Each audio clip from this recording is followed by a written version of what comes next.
3. Socialist and Communist Literature. 1. Reactionary Socialism. A. Feudal Socialism. Owing to their historical position, it became the vocation of the aristocracies of France and England to write pamphlets against modern bourgeois society.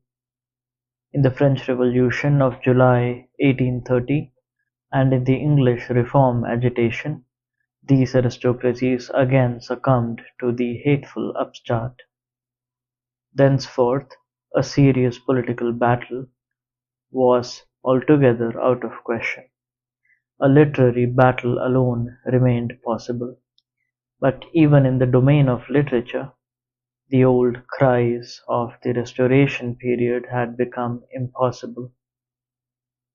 In order to arouse sympathy, the aristocracy was obliged to lose sight, apparently, of its own interests, and to formulate their indictment against the bourgeois in the interest of the exploited working class alone. Thus, the aristocracy took their revenge by singing lampoons on their new masters, and whispering in his ears sinister prophecies of coming catastrophe. In this way arose feudal socialism.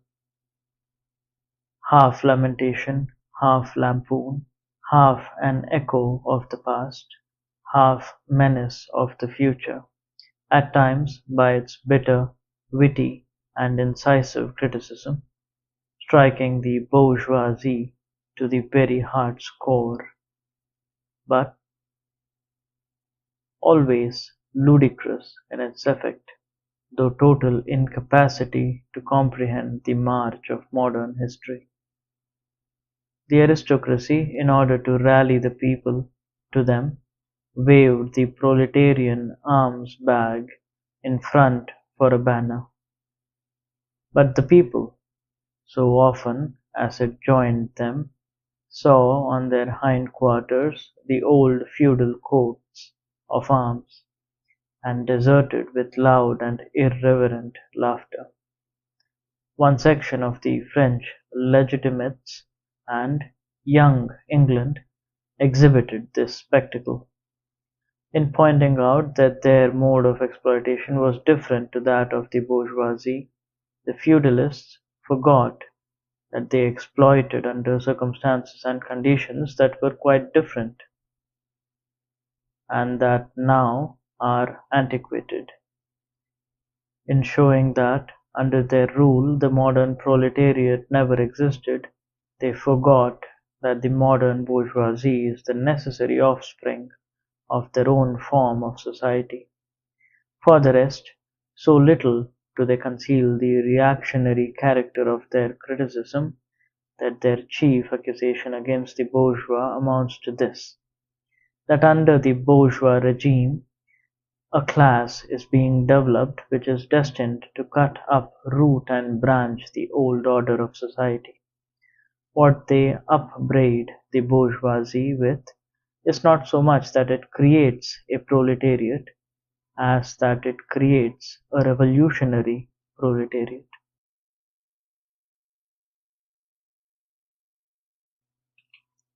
In political practice, therefore, they join in all coercive measures against the working class, and in ordinary life, despite their highfalutin phrases, they stoop to pick up the golden apples dropped from the tree of industry, and to barter truth, love, and honor for traffic in wool, beetroot sugar, and potato spirits.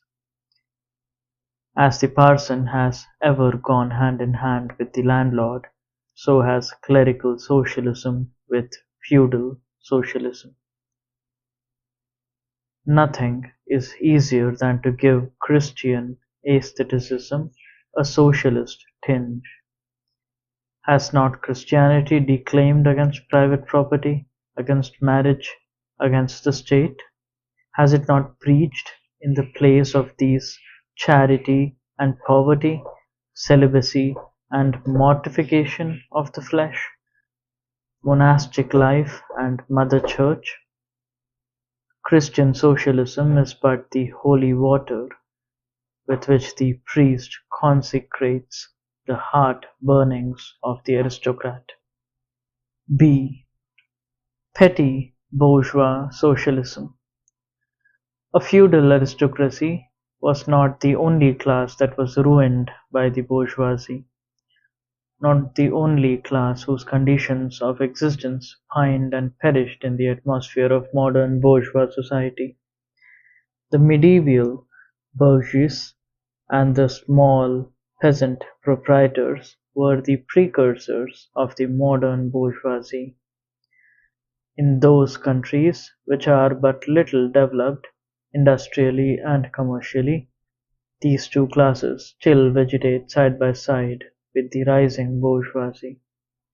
In countries where modern civilization has become fully developed, a new class of petty bourgeois has been formed, fluctuating between proletariat and bourgeoisie and ever renewing itself as a supplementary part of bourgeois society. The individual members of this class, however, are being constantly hurled down into the proletariat by the action of competition, and, as modern industry develops, they even see the moment approaching when they will completely disappear as an independent section of modern society, to be replaced in manufactures, agriculture, and commerce by overlookers, bailiffs, and shopmen. In countries like France, where the peasants constitute far more than half of the population, it was natural that writers who sided with the proletariat against the bourgeoisie should use, in their criticism of the bourgeois regime, the standard of the peasant and petty bourgeois, and, from the standpoint of these intermediate classes, should take up the cudgels for the working class. Thus arose petty bourgeois socialism. Sismondi was the head of this school, not only in France but also in England. This school of socialism dissected with great acuteness the contradictions in the conditions of modern production. It laid bare the hypocritical apologies of economists. It proved incontrovertibly the disastrous effects of machinery and division of labor, the concentration of capital and land in a few hands, overproduction and crises. It pointed out the inevitable ruin of the petty bourgeois and peasant, the misery of the proletariat, the anarchy in production, the crying inequalities in distribution of wealth, the industrial war of extermination between nations, the dissolution of old moral bonds, of the old family relations, of old nationalities. In its positive aims, however, this form of socialism aspires either to restoring the old means of production and of exchange, and with them the old property relations and the old society, or to cramping the modern means of production and of exchange within the framework of the old property relations that have been, and were bound to be, exploded by those means. In either case, it is both reactionary and utopian. Its last words are corporate guilds for manufacture, patriarchal relations in agriculture. Ultimately, when stubborn historical facts had dispersed all intoxicating effects of self-deception, this form of socialism ended in a miserable fit of the blues. C. German or true socialism.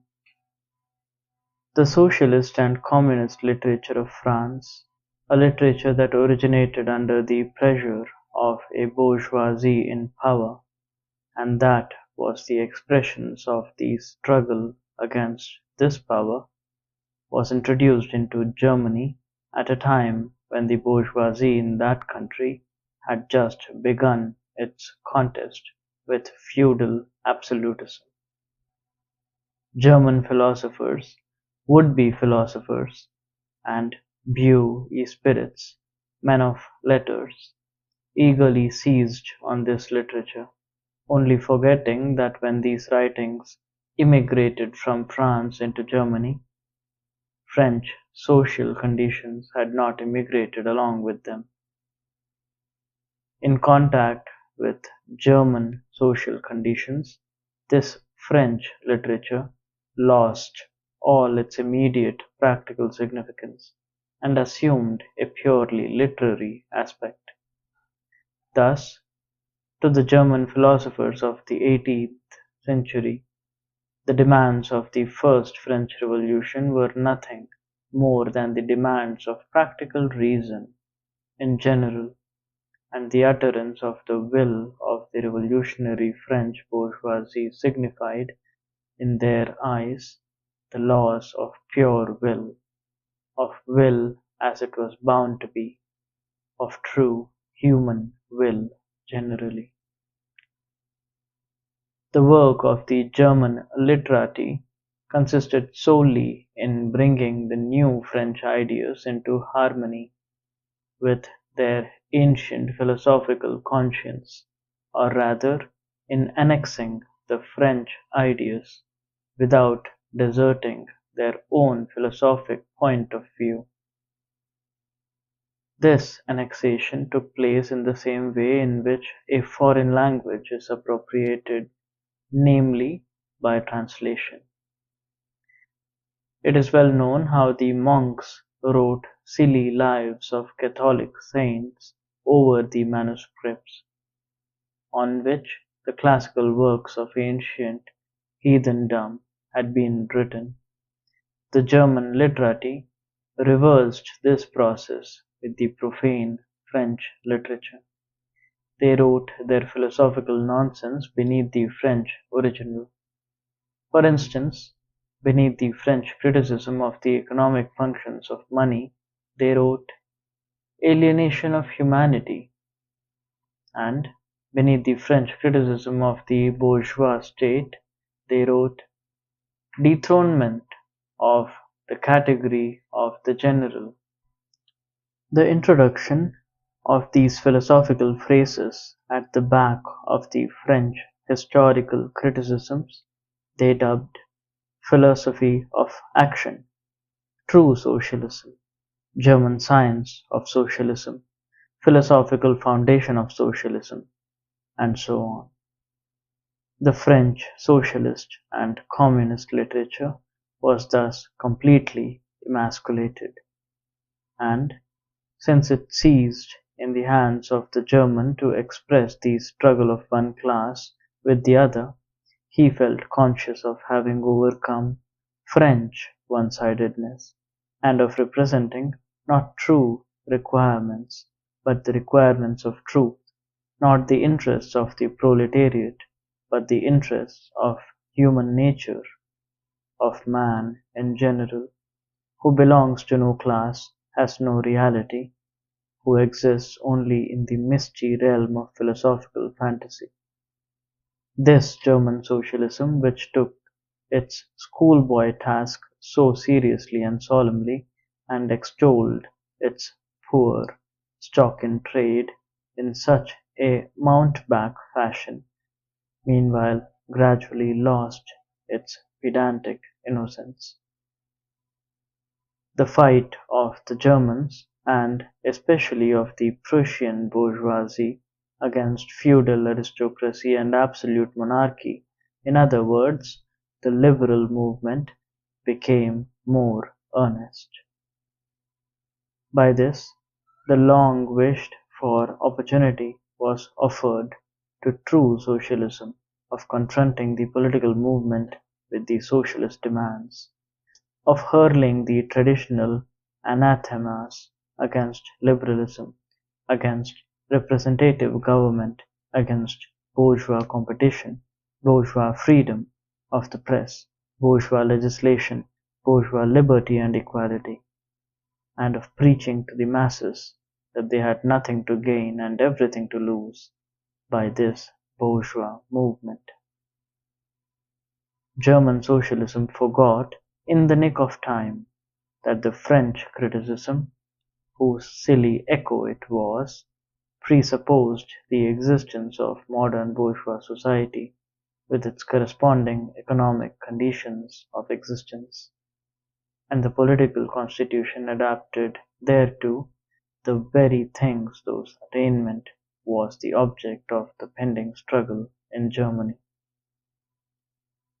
To the absolute governments, with their following of parsons, professors, country squares, and officials, it served as a welcome scarecrow against the threatening bourgeoisie. It was a sweet finish, after the bitter pills of flogging and bullets, with which these same governments just at that time dosed the German working class risings. While this true socialism thus served the government as a weapon for fighting the German bourgeoisie, it, at the same time, directly represented a reactionary interest, the interest of German Philistines.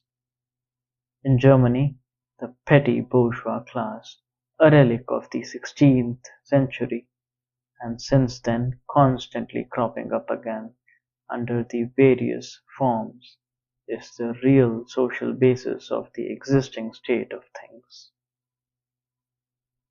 To preserve this class is to preserve the existing state of things in Germany. The industrial and political supremacy of the bourgeois threatens it with certain destruction. On the one hand, from the concentration of capital, on the other, from the rise of a revolutionary proletariat. True socialism appeared to kill these two birds with one stone. It spread like an epidemic, the robe of speculative cobwebs, embroidered with flowers of rhetoric, steeped in the dew of sickly sentiment. This transcendental robe, in which the German socialists wrapped their sorry eternal truths, all skin and bone, served to wonderfully increase the sale of their goods amongst such a public. And on its part, German socialism recognized more and more its own calling as the bombastic representative of the petty bourgeois Philistine. It proclaimed the German nation to be the model nation, and the German petty Philistine to be the typical man. To every villainous meanness of this model man, it gave a hidden, higher, socialistic interpretation, the exact contrary of its real character. It went to the extreme length of directly opposing the brutally destructive tendency of communism, and of proclaiming its supreme and impartial contempt of all class struggles. With very few exceptions, all the so-called socialist and communist publications that now, 1847, circulate in Germany belong to the domain of this foul and enervating literature. 2. Conservative or bourgeois socialism. A part of the bourgeoisie is desirous of redressing social grievances in order to secure the continued existence of bourgeois society. To this section belong economists, philanthropists, humanitarians, improvers of the condition of the working class, organizers of charity, members of societies for the prevention of cruelty to animals, temperance fanatics, hole and corner reformers of every imaginable kind. This form of socialism has moreover been worked out into complete systems. We may cite Proudhon's Philosophie de la Miserie as an example of this form. The socialistic bourgeois want all the advantages of modern social conditions without the struggles and dangers necessarily resulting therefrom. They desire the existing state of society minus its revolutionary and disintegrating elements. They wish for a bourgeoisie without a proletariat. The bourgeoisie naturally conceives the world in which it is supreme to be the best, and bourgeois socialism develops this comfortable conception into various more or less complete systems, and requiring the proletariat to carry out such a system and thereby to march straightaway into social New Jerusalem. It but requires in reality that the proletariat should remain within the bounds of existing society, but should cast away all its hateful ideas concerning the bourgeoisie. A second, more practical but less systematic form of this socialism sought to deprecate every revolutionary movement in the eyes of the working class by showing that no mere political reform, but only a change in the material conditions of existence, in economical relations, could be of any advantage to them. By changes in the material conditions of existence, this form of socialism, however, by no means understands abolition of the bourgeois relations of production, an abolition that can be effected only by a revolution, but administrative reforms based on the continued existence of these relations, reforms, therefore, that in no respect affect the relations between capital and labor, but, at the best, lessen the cost and simplify the administrative work of bourgeois government. Bourgeois socialism attains adequate expression when, and only when, it becomes a mere figure of speech. Free trade for the benefit of the working class. Protective duties for the benefit of the working class. Prison reform for the benefit of the working class. This is the last word and the only seriously meant word of bourgeois socialism. It is summed up in the phrase, "The bourgeois is a bourgeois for the benefit of the working class." 3. Critical utopian socialism and communism. We do not here refer to that literature which, in every great modern revolution, has always given voice to the demands of the proletariat, such as the writings of Babeuf and others. The first direct attempts of the proletariat to attain its own ends, made in times of universal excitement, when feudal society was being overthrown, necessarily failed, owing to the then undeveloped state of the proletariat, as well as to the absence of the economic conditions for its emancipation, conditions that had yet to be produced and could be produced by the impending bourgeois epoch alone. The revolutionary literature that accompanied these first movements of the proletariat had necessarily a reactionary character. It inculcated universal aestheticism and social leveling in its crudest form. The socialist and communist systems, properly so called, those of Saint Simon, Fourier, Owen, and others, spring into existence in the early undeveloped period described above of the struggle between proletariat and bourgeoisie. See section 1, Bourgeois and Proletarians. The founders of these systems see, indeed, the class antagonisms, as well as the action of the decomposing elements in the prevailing form of society. But the proletariat, as yet in its infancy, offers to them the spectacle of a class without any historical initiative or any independent political movement.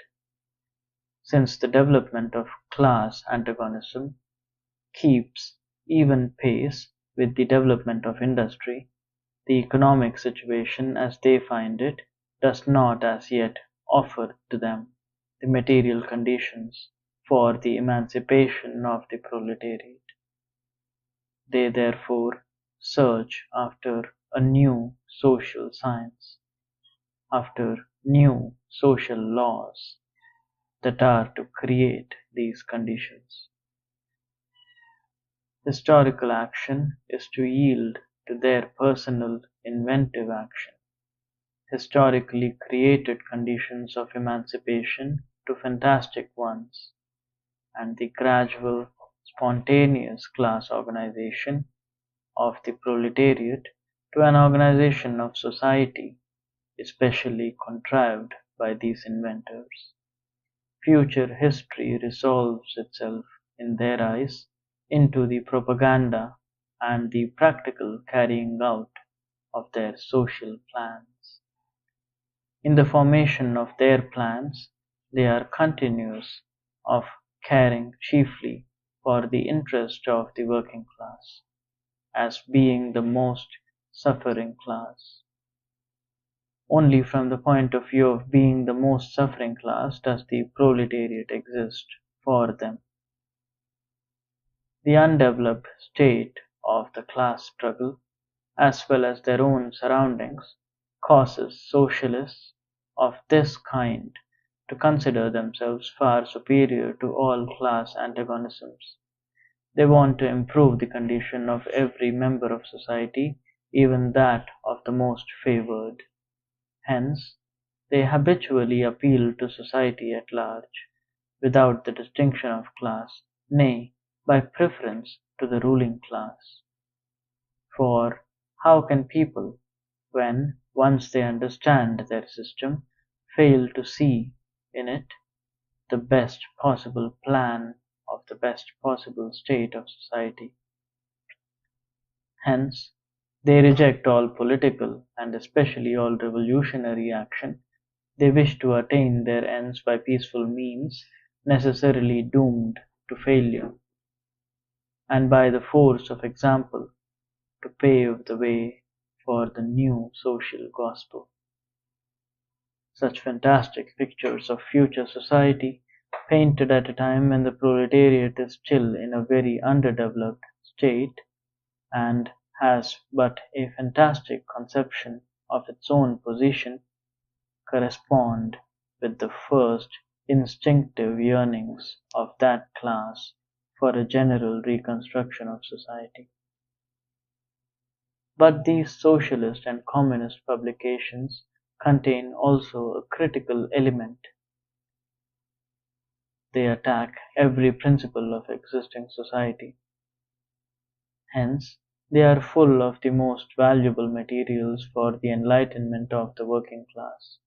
The practical measures proposed in them, such as the abolition of the distinction between town and country, of the family, of the carrying on of industries for the account of private individuals, and of the wage system, the proclamation of social harmony, conversion of the function of the state into a mere superintendence of production. All these proposals point solely to the disappearance of class antagonisms, which were at that time only just cropping up, and which in these publications are recognized in their earliest, indistinct, and undefined forms only. These proposals, therefore, are of a purely utopian character. The significance of critical utopian socialism and communism bears an inverse relation to historical development. In proportion as the modern class struggle develops and takes definite shape, this fantastic standing apart from the contest, these fantastic attacks on it, lose all practical value and all theoretical justification. Therefore, although the originators of these systems were in many respects revolutionary, their disciples have in every case formed mere reactionary sects. They hold fast by the original views of their masters, in opposition to the progressive historical development of the proletariat.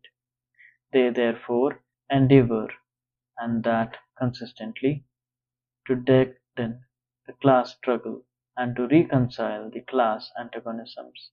They still dream of experimental realization of their social utopias, of founding isolated phylacteries, of establishing home colonies, or setting up little Icaria, duodecimo editions of the New Jerusalem.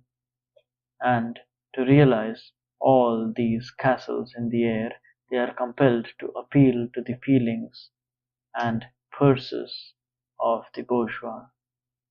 By degrees they sink into the category of the reactionary or conservative socialists depicted above, differing from these only by more systematic pedantry and by their fanatical and superstitious belief in the miraculous effects of their social science.